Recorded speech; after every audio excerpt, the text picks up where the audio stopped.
Hi, this is Mama Dr. Tochi with today's class on problematic spirit guides. And when I talk about problematic spirit guides, I want to focus in this class on problematic ancestors. Did you have an ancestor that when they were on this side, you didn't get along with them? Or they used to, or you heard stories, they used to be terrible people and they did terrible things. And you're like, I do ancestor veneration. Should I be mentioning them? Should I be calling upon them? Should I be doing any work with them? Well, we're going to talk about it in this class. Who and what are these kinds of spirit guides? Not just ancestors, but other spirit guides that are like that. How to handle them, what you should know, and go get that drink, go get that snack, go get that notebook and the pen. Let's have us some forbidden fruit, because this, what we discuss in this class, you will not learn this in church or in the mosque either.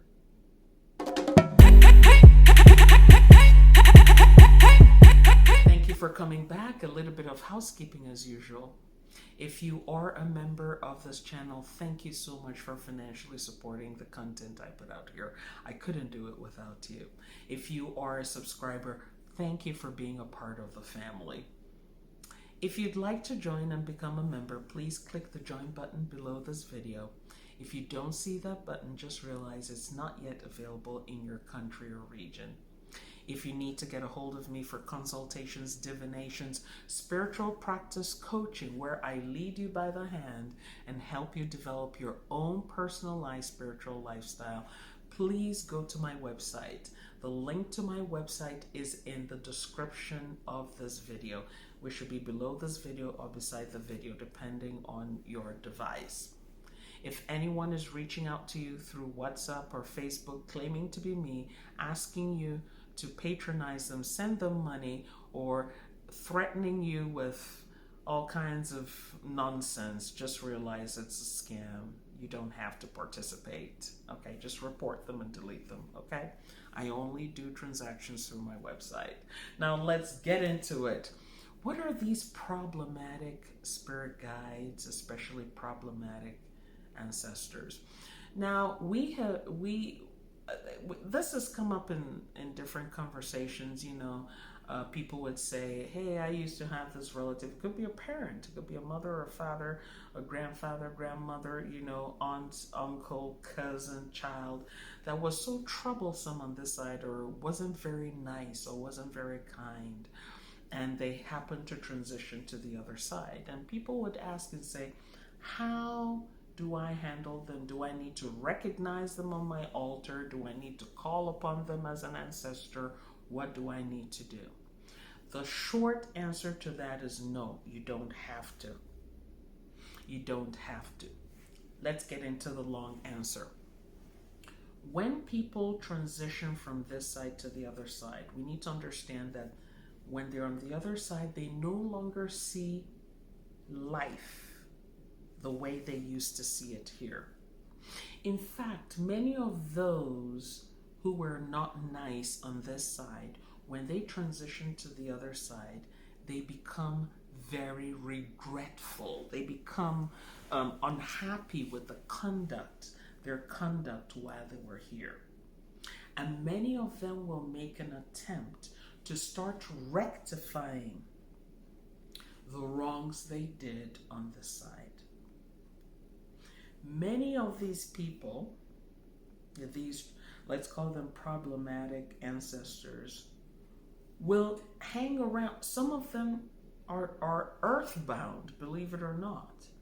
And they're earthbound because they're searching and looking for ways to fix all the wrong things they did. And because of their behavior and their attitude while they were here, they quickly find out that no one is acknowledging them, no one is venerating them, no one is feeding them, giving them offerings, none of that. And so they don't get energy inputs that they need to remain viable. Some of them will quickly seek to reincarnate. And when they reincarnate and come back, you will see them, in a sense, paying for how they lived in a previous incarnation. And this is not like karma or somebody out there punishing them. They choose how they want to satisfy and make restitution for the kind of life they lived previously. They may choose to come here poor. They may choose to come disabled. They may choose to come with one impediment or the other. Okay? But it is their choice.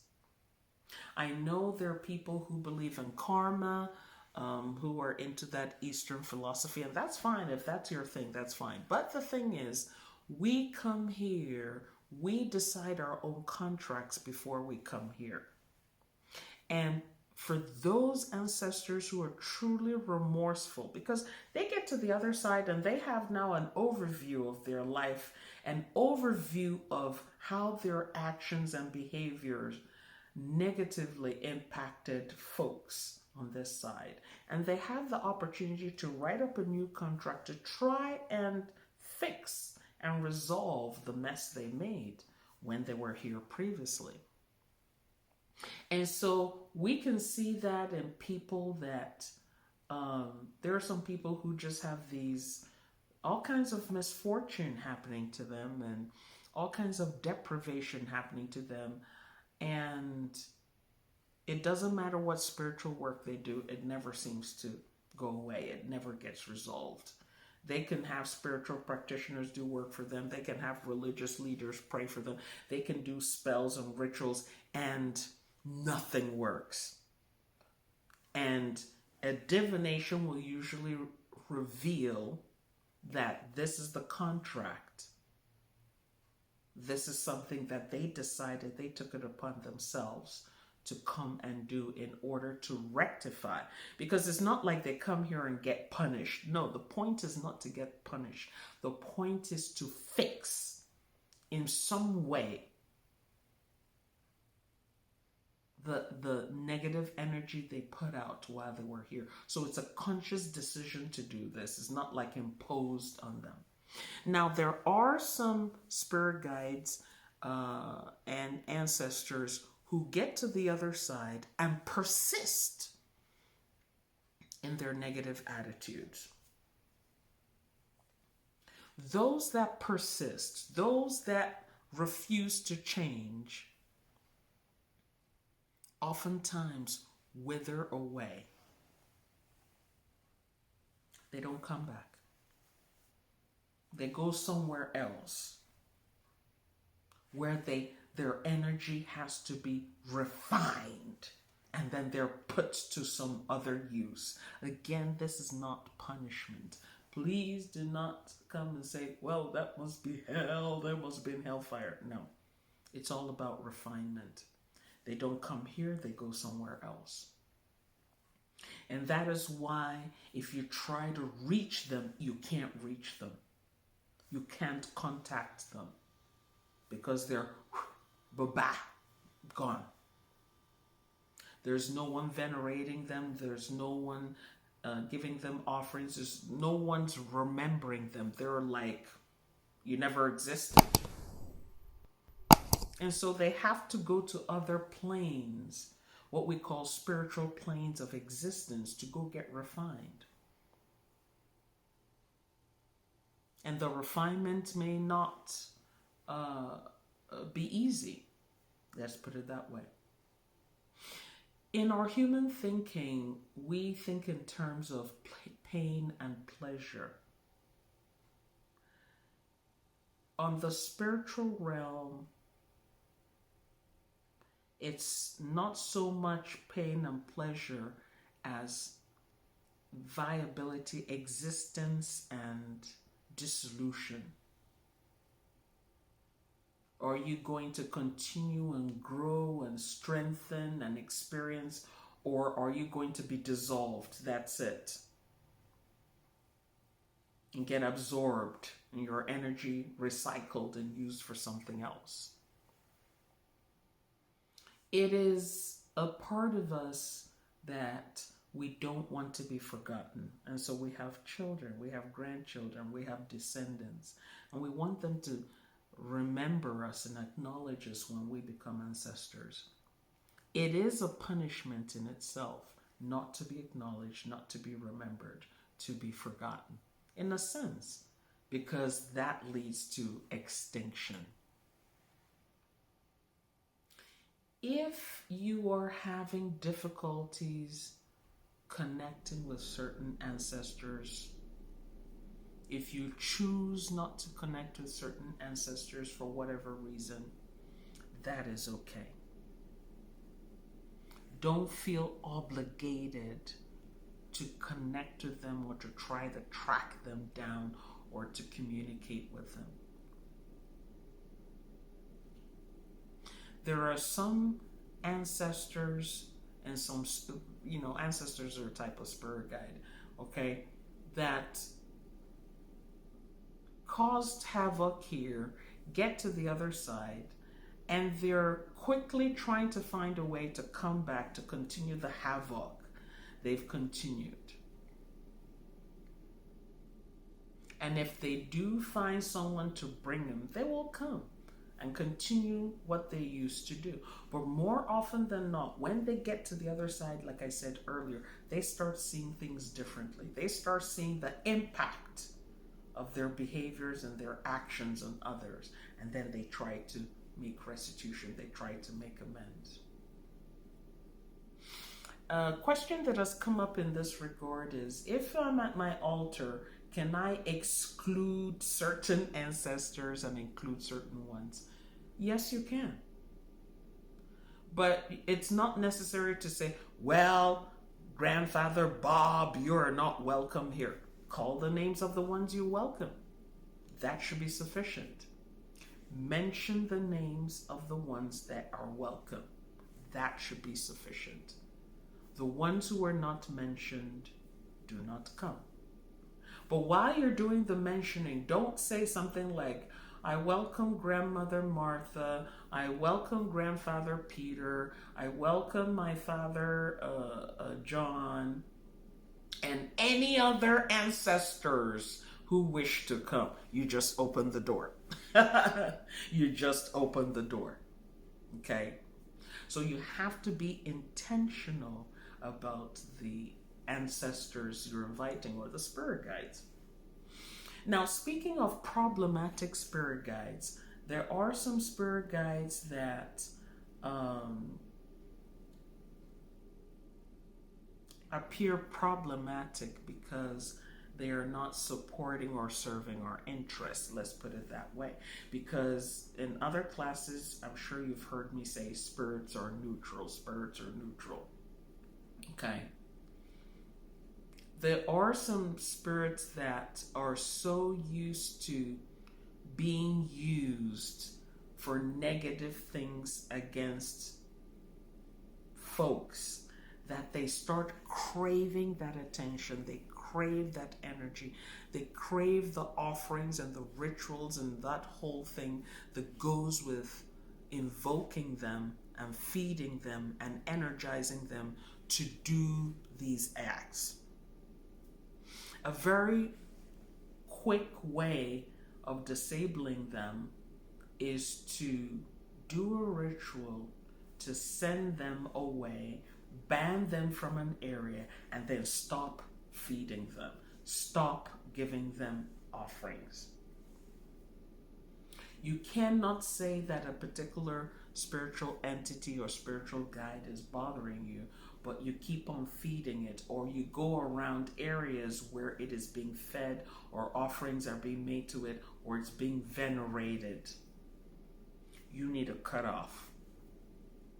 It doesn't feed from you. It has nothing to do with you, and you've placed a boundary between you and that guide.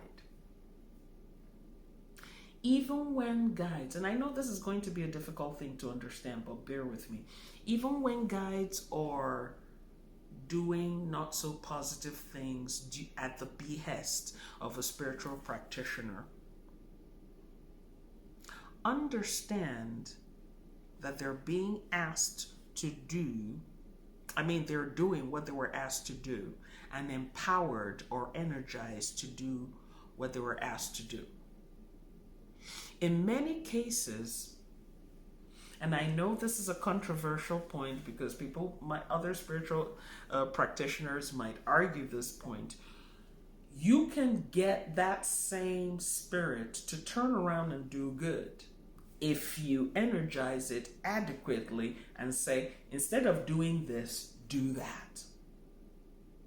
And that is possible because spirits are at basically neutral. It is what we ask them to do, what we energize them to do, that now in our own judgment makes them either good or not so good. If you have a situation where you're dealing with a problematic spirit guide, set your boundaries and ban them from around you. A simple command will do. Simple command will do. You can call upon your spiritual crew to back you up and to reinforce you. And you can also ask your spiritual crew to go tell that problematic spirit guide not to come, that they're not welcome in your space and they should not come. And that typically would suffice. You don't want any part of it. You don't want to work with it. This is the secret of the Pentecostal prayers. This is a secret of the Pentecostal prayers, because if you go to Pentecostal Christian services and they pray certain prayer points like, I separate myself from my ancestors, or I separate myself from the gods and goddesses of my father's household or my mother's household, or I separate myself from all the spirits of my land, or spirits of my mother's land, or spirits of my father, prayer points like that. They've issued commands. The only time those spirit guides will not respond to those commands and continue being problematic is if there are some ancestral covenants in place that are being contravened or not fulfilled. But if there are no covenants in place and you say, ancestors, keep away from me, they will keep away from you because your word is their command.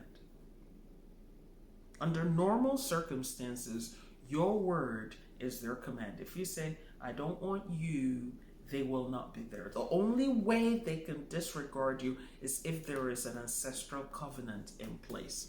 And if you want to know more about ancestral covenants, I encourage you to go watch my video on ancestral covenants, contracts, vows, and things of that nature. I know that today's class is a little bit complicated, but this topic came out of these questions about how do we deal with these problematic spirit guides? How do we deal with problematic ancestors? Remember this. If you don't remember anything else, remember this. Your word is their command. If you discover for some reason that you have said, depart from me, don't come near me, I don't want you around me, and they persist, you may have to get a divination to find out if there was a covenant in place and if that covenant needs to be broken or amended or fixed. Because sometimes all it requires is that the covenant be fixed and everything is fine. And the only reason why they're being problematic is to draw your attention to the fact that you or someone in your lineage is not fulfilling their end of the covenant. Okay. And once you fulfill your end of the covenant, then everything is fixed. There's nothing else to worry about. So I hope you learned something from today's class. Let me know in the comment section what you think, if you have any questions, and I'll try my best to answer them. So we're thankful to our Creator, our guardian spirit, our ancestors, our spirit guides, and all those in the unseen realms who teach us what we need to know. Ashe.